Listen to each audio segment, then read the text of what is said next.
നമസ്കാരം, കൊട്ടാരക്കര മീഡിയയിലേക്ക് സ്വാഗതം. കോഴിക്കോട് കുറ്റ്യാടിക്കടുത്ത് നെടുമണ്ണൂർ LP സ്കൂളിൽ BJP നേതാക്കളുടെ നേതൃത്വത്തിൽ പൂജ നടത്തിയ സംഭവത്തിൽ വിദ്യാഭ്യാസ വകുപ്പ് റിപ്പോർട്ട് തേടി. കുന്നുമ്മൽ AEയോടാണ് director general of education report ആവശ്യപ്പെട്ടത്.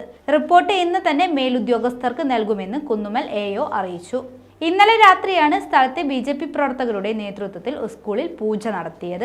സംഭവത്തിനെതിരെ CPM പ്രവർത്തകരും നാട്ടുകാരും സ്കൂളിലെത്തി പ്രതിഷേധിച്ചു. തൊട്ടിൽപ്പാലം പോലീസ് സ്ഥലത്തെത്തിയതോടെയാണ് പ്രതിഷേധം അവസാനിപ്പിച്ചത്. സംഭവത്തിൽ പ്രതിഷേധിച്ച് CPM ഇന്ന് സ്കൂളിലേക്ക് മാർച്ച് നടത്തും. സ്കൂൾ മാനേജർ അരുണയുടെ മകൻ രുതീഷിന്റെ നേതൃത്വത്തിലുള്ള സംഘമാണ് പൂജ നടത്തിയത്. പൂജ നടന്നത് തന്റെ അറിവോടെയല്ല എന്ന് സ്കൂൾ അഡ്മിനിസ്ട്രേറ്റർ സജിത TK പറഞ്ഞു.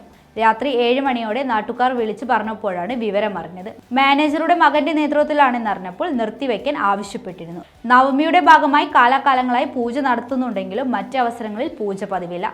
സ്കൂൾ ഓഫീസ് റൂമിലടക്കം അതിക്രമിച്ചു കടന്നവർക്കെതിരെ AEO പരാതി നൽകുമെന്നും സ്കൂൾ അഡ്മിനിസ്ട്രേറ്റർ പറഞ്ഞു.